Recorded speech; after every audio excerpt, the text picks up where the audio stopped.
Ultra Genie with the X Factor.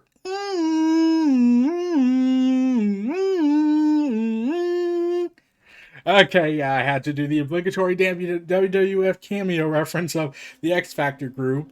So we're in the second chapter of the X of Swords, the Ten of Swords, part 2 of 22. So we have 20 more issues to go of this epic event.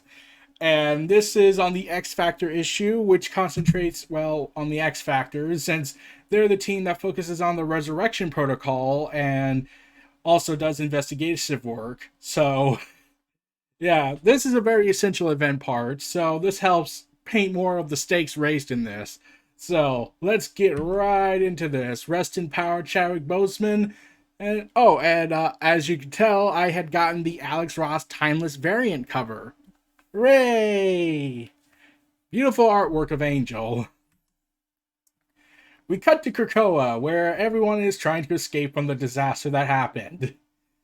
So we get Siren and going ahead and getting Richter, Earth screaming, just a bit further to the Healing Gardens, we can make it! Richter just says, I can make it on my own, and then collapses. Okay, maybe not. Richter! Help! As the teams come back with Apocalypse wounded, Angel trying to get him out, Beast coming in, and then, well, Richter on the ground unconscious while Siren screams out for help. Chapter 2, X Factor, Issue 4. So, we get the summarization and the characters involved in this. X of Swords, a demon horde from an evil Earth, with Apocalypse's original horsemen at their fore, have their sights set on the destruction of Krakoa, but to reach it they must cross up through Otherworld, the seat of power for Opal Luna Saturn. When the X-Men arrived to fight, she stopped the combat to negotiate a tournament between the champions of Krakoa and their foes from Arakko. Winner takes Krakoa. Winner take all! Now the only clue to the nature of the tournament is hidden in Polaris' mind, and the X-Men retreating from battle, in Otherworld, are reeling. So the cast of characters are Siren, Richter, Apocalypse, Rachel Summers, Rockslide, Polaris, Monet, Saturn, Charles Xavier, Hope, Tempest, Egg, Porterus, Elixir, Magneto, and Emma Frost. And once again, I'm just like, okay, so why does Emma Frost look like Saturn? Or vice versa? So Angel goes ahead and lowers him down. Careful, he's... Yes, I can see, B says. Where is... Richter? As Siren goes ahead and tends to him. God, just hang on, Julio. Oh, help is on the way. Why? Bother. So Apocalypse is clearly trying to be worried about this because he's telling them he's concerned for them. As Richter continues choking on, well, his blood, Apocalypse says, Richter, can you hear me? And Richter just says, I hear you. Then Apocalypse tries to motivate him, saying, then fight this poison, damn you! A mutant fights! And we get the rest of the team. What the hell happened over there? Rachel, get these two back to the Healing Gardens. Yes, Dr. Reyes. I dare not ask for this connection to you, you foolish boy. So, yeah, apparently they're friends. Seemingly. Dr. Reeves, wait. We got one more for you. Stretcher courtesy of Saturn. I better go download everything to X-Force. Good call. I'll let Psyche know what's coming. And we get Polaris talking to herself, I think. It's narration. I'm always furious with myself, but the times my self-hatred reaches its zenith are the days in which I'm wispy thing, feverishly seeking validation from everyone around me. And we get the horrendous remains of Rockslide, with someone saying, is that Rockslide? Dr. Rhea says, is he? Yeah, dead. Today is one of those days. He'll be coming with me too. Meanwhile, in Otherworld, Saturn continues to gloat about what she's seeing and reading, Polaris' mind. Of course, I blame myself for Rockslide's death. I so easily could have prevented it.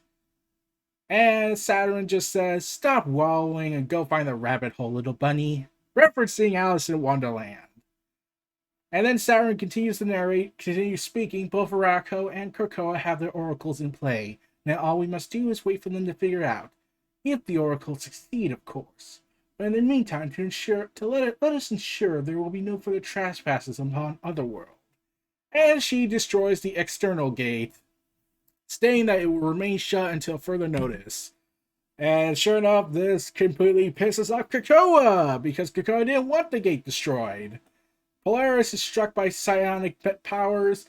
Her small Monette tries to go to her, and an earthquake happens regarding all this, while everyone's favorite translator for the entire hopefulness is trying to reassure everyone, okay, we get it, Krakoa. I know you wanted the external gate to stay open, but there's no need to throw a fit. No one here chose to close it, Sauron did. We don't have any say in what Otherworld does. Yeah, that's gonna clearly convince the island to stop. It convinces the island to stop. So we get more detailed files and whatnot regarding the provinces of Otherworld exist on a great wheel. Over time, as a favor, each kingdom does rise and fall. All serve the center where the site of Starlight Citadel and her Hyrule is the omniversal matrix Opal Luna Sauron, and the lands are split into two halves, fair kingdoms and foul kingdoms. And while treaty and conflict ensure a state of uneasy peace and reliable conflict between the nations, Sauron stands above them, watching over the entire land where all realities meet. The floating kingdom of Roma Regina. And we get more deep political and governing stuff going on about how this place works. And then we cut to the medical team later. Rachel, you're not going to find your way past anything I couldn't. Well, I'll try. Well, I can try. And Rachel's immediately plucked from existence. Only the rabbit may look. See, I told you. Ooh. So yeah, Sauron apparently has the ability to go ahead and throw people out. So she's psionically kicked out of Polaris's mind, and Monette just says, I told you, there's no getting past that witch. You just trigger the same psychic trap that I tried to getting past over and over again. And she just says, ouch. Suck it up. That wasn't even the real Sauron, just a psychic firewall she set up. It loops the same sequence no matter who tries to access it in the sword prophecy through Polaris' subconscious. Well, we still have to figure out what the swords were allowed to bring, and who's supposed to be wielding them. Somehow, who the hell's the rabbit? Do you think it's me? No, that can't be right. How am I supposed to figure out mystical prophecy on my own? I'm not psychic or a sorceress. Yeah, Polaris is screwed. So, Richter continues dying and saying dying sucks. I mean, it's a kind of an inconvenience, all more the same, but it still sucks. Apocalypse just says, Healer, go help the boy. I must help you both. He is dying. And then Richter just says, no scared, and promptly dies. Apocalypse is naturally pissed with the damaged hole in his chest. You're letting him pass on? He will be resurrected swiftly, then join him. And promptly uses the Force, essentially, to start choking the life out of the healer. Now, I will allow you to pass on. And is stopped by psionic powers. Out of my head, telepath. I had to stop you from killing a healer. And we get his 4 horsemen children just beating the living hell out of him.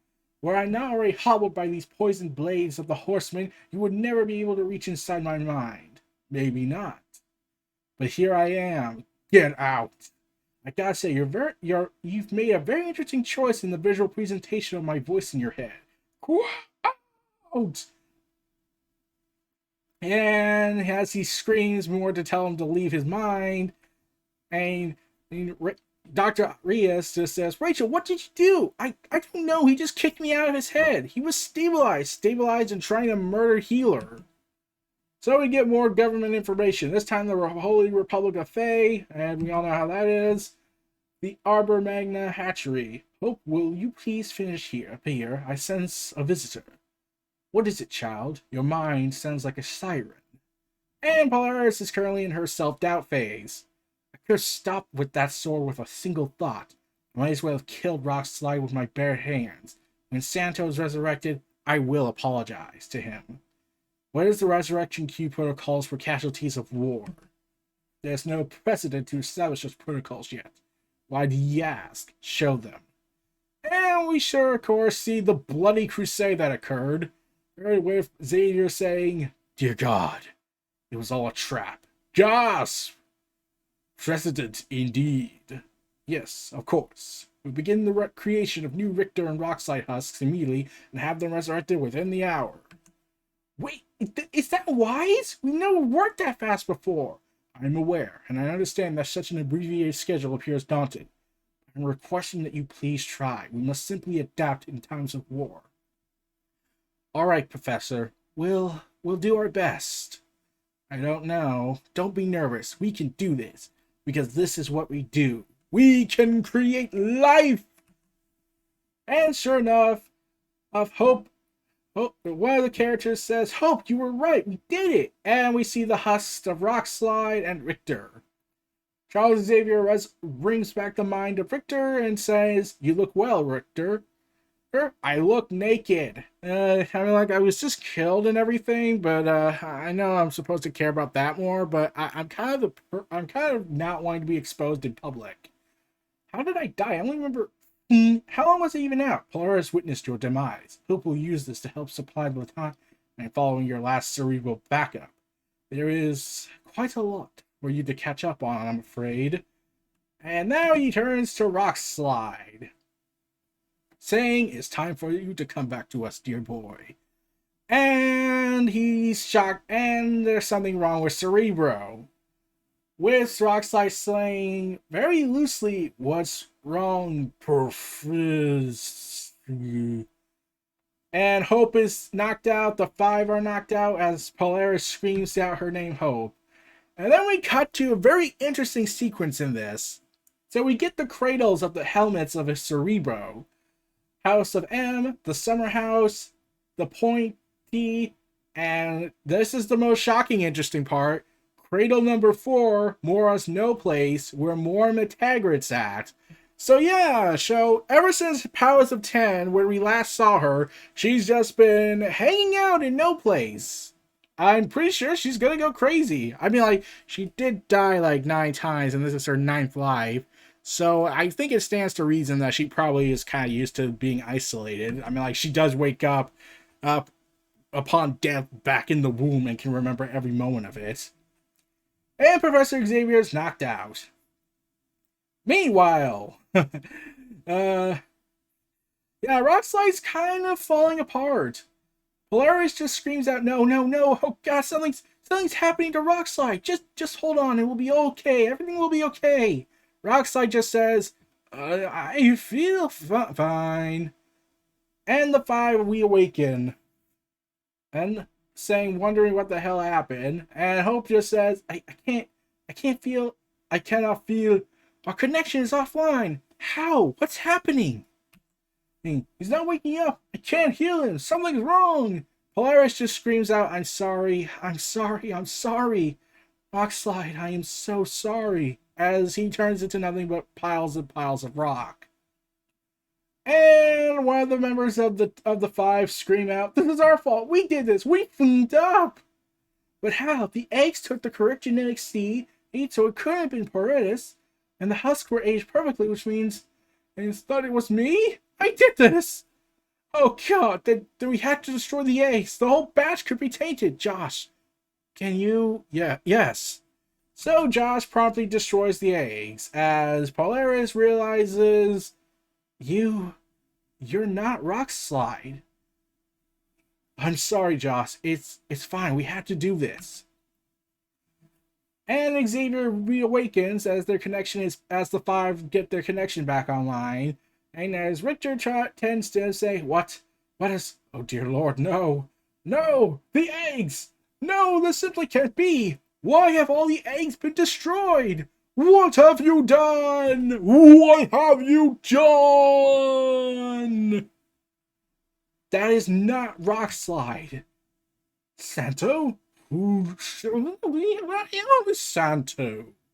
As Rockslide takes on a different form, I realize Xavier just says this is both is and is not rock slide. What? It is our rock slide, but it is rock slide. But that is not our Santo. How is that possible? That is yet what we have to discover. Now, Richter, my boy, I need to verify it's you. Huh? What if it's not him? What if it is him and he's still messed up too? Does he not look well enough? How can we... No. Hope, what do we do? I don't know. I'm not ready to have the how do we get rid of failed resurrections conversation. Whoa. Hey, you guys, I'm fine, I swear. How can we be sure you're not corrupted either? Mate, what if this is some otherworld psyop tactic to get the air agents behind enemy line? Is it? We just resurrected a complete stranger. Do you guys hear yourselves? Oh, this is ridiculous. Enough. Please, let me assure you, this is most certainly our Richter. Hope then realizes something. Then, where exactly did Richter die? Because I think I might have figured out what happened to Rockslide. So we get a confidential after-action report regarding the reporting of Rockslide's death. So, yeah, all existing egg backup material has been destroyed. An outage of cerebral helmets were reported during the resurrection and will be investigated further. Due to the potential of overworld breach and corruption of resurrecting materials, all resurrection protocols are hereby suspended until further notice. Action. Run diagnostics on all cerebral backups following outrage. Further reports to come following the monitoring and exams. The undersigned bear witness to the action report. Hope and Polaris. So this is the part where I got interested at. So does that mean that... So does only Magneto and Charles Xavier know about more, since they are the only ones, since they did say they plan to tell the mutants eventually the truth about Mora and the vision and the future she's been through. I'm curious as to know if Xavier and Magneto aren't so here's a hypothetical question. So what if there's an event where all the cerebral helmets are destroyed except the one at Mora's no place? Does that mean that Mora will be discovered if they try to look for him, if Xavier's killed and Magneto's killed, and they have to get a cerebral helmet back up, and there's only one left? Does that mean that that they'll have to, have a crisis on their hands where they have to reveal Mora's existence? In which case, before they tell anyone? Because that would be interesting. So, Hope gives her report to the council. Richter died in Krakoa. His exact moment of death happened in the Healing Gardens. For Rockside, he died on Otherworld. The Five can confirm that dying in Otherworld somehow corrupts a mutant's cerebral backup. You mean to say Santo perished out of range? Aye, the failure of the resurrection was not our fault, but it's no one's fault but my own. I should have realized much sooner there could have been potential limitations from which Cerebral can pull backups from Otherworld. So who is this? This is a roll of the dice. Yeah, that's a perfect way to describe Santos' current condition, which is royally messed up in mutations. For resurrection purposes, Otherworld is less like a place and more like a convergence of possibilities. What we do know is that dying there forfeits your identity, memories, experiences, physicality. Everything from this reality will be lost upon resurrection. The outcome is a gamble, but the absolute is that you will be rewritten. And every previous backup will be erased and replaced with this new amalgamation, thus removing the possibility of a true resurrection ever again. That explains Cerebral backups briefly shorting out. Yes, it was the corrupted backup overriding everything Rockslide was to us. It had a strange effect on the Five as well. Well, resurrecting from an otherworld death, it creates a brand new composite drawn out from nearly infinite possibilities of all of the things you ever could have potentially become. Yeah, so it's someone who is you, but also who is someone who is new. Then we have Ross Rockslide forever. And it is through his terrible sacrifice we have gained a bleak understanding of our catastrophic failures. That is still death. This is a permanent death we're discussing. Creating a new person does not overturn the loss of one of our own people. Your apathy sickens me, Charles. Santo was one of our young. So this is the further tie-in regarding Powers of 10 where Emma Frost says that the only reason she did this whole thing was for the children of the mutant race. How can you all behave so silvery about this? Yeah, she's pissed. He's dead! Rockslide is dead! Miss Frost, you please remain calm. No! We must call off this reckless tournament at once! We'd be barbaric to willfully risk the lives of even more Krakoans! So, let's see if I get this straight. Your suggestion is that we risk complete total war where hundreds upon thousands even of mutants can die, or would you bear the risk of losing 10? Either way, you're screwed. And what if the bargain struck to defend Krakow from the horde of bloodlusting Akira? You forgot our champions will likely choose to participate in this tournament as it is the service of our imminent war. Yes. And what of those champions, daughter? Who are they? Have you deciphered the clues Saturn gave you yet? Well, not. You dare dally? We need to know this information if we are to survive. Eric. Just do the work, Polaris. As above, so below. Child, are you alright? From one wound came two a hue, a hero destined to brandish what the earth hath swallowed, and an echo doomed to yearn for what the stars foresaw, hath forsworn.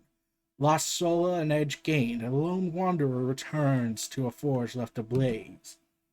Sword in a stone, stationed in space, young man born old pilots a place. A father forsaken, a husband betrayed, an ancient treasure sharpens the death of his children's crave. The prophecies! Friends self, friends lost. Out of one comes many, into many comes one. And she continues talking as she collapses in Magneto's arms. 8 years gone in seconds, from childhood lost comes a woman grown. Her only friends her weapons, and her soul ablaze hers alone. Once goddess, once queen, one sword with which to split the sky in twain. Vibranium inland as tempest contained, she is the wrath of heaven's willing a legacy. Ego, death, and broken stone, 2 wars waged by one champion alone. And she promptly reawakens, saying, What? Where? You're right, daughter. Do you see how easy that was? If you had listened to me sooner. No! Where's Rockslide? I had him! I held him! No! Lorna! No, let her go. She needs to grieve and weave a visit to arrange. So we got an after action report. So essentially we're all royally fucking screwed for the mutants. So we cut back to the Healing Gardens where Apocalypse still has a massive hole in his chest. And Charles Xavier and Magneto are kinda pissed. Resurrection services are offline until further notice. The entire core of standby eggs have been destroyed, and it will take another few days to restore them. Well, that sounds good. I mean, like normally this would push back for months, but since you're mutants, you can get things done faster. Charles Xavier just says, so I must warn you that there will be a delay in your resurrection should you succumb to your wounds apocalypse. And Polaris is setting something up with the remnants of Rockslide. One specific shout aimed at me is all it took to shake loose the damned prophecies. What a fitting humiliation. Magneto says, your great experiment has ended. You failed. I often find a terrifying comfort in the possibility of excavating. I never asked to exist. Or to be like this. Xavier then condemns Apocalypse. You chose not to heed the counsel, and now your hubris has doomed us all. This clumsy and fumbling congregation of flaws. She continues moving some of Rockslide's remains. I think there's something wrong with me. I still feel an itch in my head, like the Saturns were not quite done with me yet. And Magneto continues his mass condemnation. I mind of justice that you also suffer your consequences of your poor decisions. Sometimes I'm able to convince myself that there's no such thing as kindness in this world. No such thing as courage. I doubt anyone shall grieve your absence. So, yeah, Apocalypse is kind of a bitch. Got being treated as a bitch to Magneto and Xavier, which is still weird. Still weird to see Apocalypse, you know, the guy who's called Apocalypse, to be basically subservient, so to speak, since he force choked a healer. So narration from Polaris says, I tell myself there's only redemption and penitence. There's only recompense and pain. And she sets something up with Rockslide's remains. With blood in her hands, she proclaims, done. I am thankfully often wrong of such things. Warning, for immediate decimation and action to all citizens of Krakoa.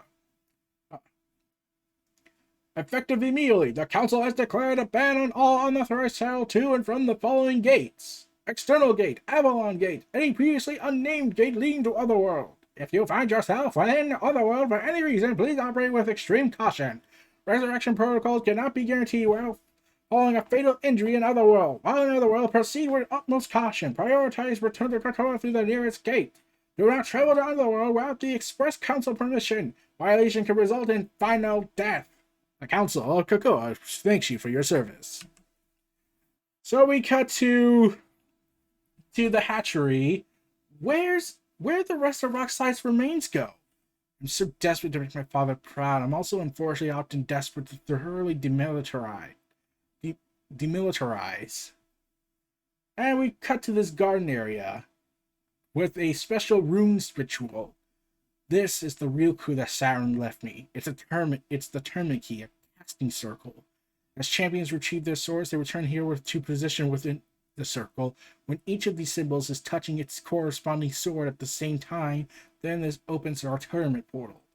Each desires war. So I have to be satisfied both. Be soft and unyielding, strong and vulnerable, open and shut all at once. Fierce and still afraid of everything. And champions, be warned. To die in Otherworld will be a true death. Saturn wrote the instructions for me using the Earth's geometric spectrum. Of course, telepaths wouldn't have been able to see that in my head. I'm the only one who can. Building this required sacrifice. I mean that her instructions called for a literal ritual sacrifice. And last night, I held Rockslide as he fell into pieces in my bare hands. And these stones you see here, as she sweeps in sorrow and grief, I used Rockslide's remains to construct Saturn's casting circle. From this day forward, it will remain here as a permanent memorial to Rockslide. The Sanctus Sacrum, sacred sacrifice. When the portal opens, we march to slaughter the scourge who brought the unwelcome conflict to our doorstep and killed our little brother. We failed Santo. To honor his sacrifice, we must make this death count. Magic just says, well, damn. Let's get ready to show these Akiri and our finest Krakoan diplomacies. Pound the war drums as she slams her blade into one of the runes. So, finally, we get a quote from Doug. Okay, thankfully, we know a lot of psychics because I didn't want to write down that Perez said when she was saying, but we were able to get back and get it. Here's what I was able to figure out. Some of the stuff seems kind of personal, like maybe you guys will need to weigh in. I guess the people for many of them are not 100% sure of the swords. Also, I asked Krakoa, and he's just confused as we are. So he goes ahead and deciphers all the keys to the shore. So that's part. And one of the characters that wanted to go collect his sword is, well, I can't pronounce the Krakoan language, so good luck with that. I'm pretty sure it's Wolverine since next issue focuses on him. So that's the end of the X Factor of Chapter 2 of the 10 of Swords. Alright, next week is Wolverine, X-Force, Wolverine 6, X-Force 13, Marauders, there's 13, and then we get the subsequent weeks to follow in the list up to Stasis number 1. So, this was a multi-page issue, and this was freaking dense to try and build up the anticipation for the eventual war that is to come for the fate of Krakoa and Arakko. And I enjoyed this. I still need to catch up and read all of Phase 1, as I'm considering Exosaurus to be the ending of Phase 1 of the Dawn of X saga. And I'm enjoying this run, and I'm liking this turn of Polaris. Though I do question her costume choice, because it makes it sound like Magneto's kind of a creepy person, trying to remember his, non-human, also a human daughter who's a superpowered being, but not a mutant as it was retconned, and also Krakoa declared her an enemy of state, so if she was to be re-retconned to be human again, to be mutant again, she couldn't go back to Krakoa. They decipher her as a traitor, so what can you do? The Pretender, as she's known as. I am curious if Hickman's going to re-retcon that retcon so we can get back the Scarlet Witch as a mutant and see what dynamics will be taken with her House of M decimation event, and the depowering of the mutant population for that time after House of M, and seeing how Magneto reacts to and how Polaris reacts regarding Scarlet being her sister now again, and now with the added bonus of, oh, she's also enemy of state. So do we kill her? Do we pardon her? I'm like, they pardoned freaking Apocalypse, and he's like decimated into the Krakoan nation with just experiments. So, yeah, fun issue. Looking forward to Wolverine #6 and talking about that. Uh, it's just crazy. Now they have the added stakes of saying, oh, well, now the resurrection protocols, oh, now they're not guaranteed in this big event. So I'm glad about that. And I'm curious to know how they will top this. Like, if they do a straight up war between nations with Krakoa versus Wakanda and Atlantis, since that was basically teased at times, it's going to be interesting where they take that. But that's about it for X Factor #4 and aka Chapter 2 of X of Swords. This was Neo Reality Entertainment. Feel free to like, comment, subscribe, and donate. Stay tuned for more. And everyone, raise your swords!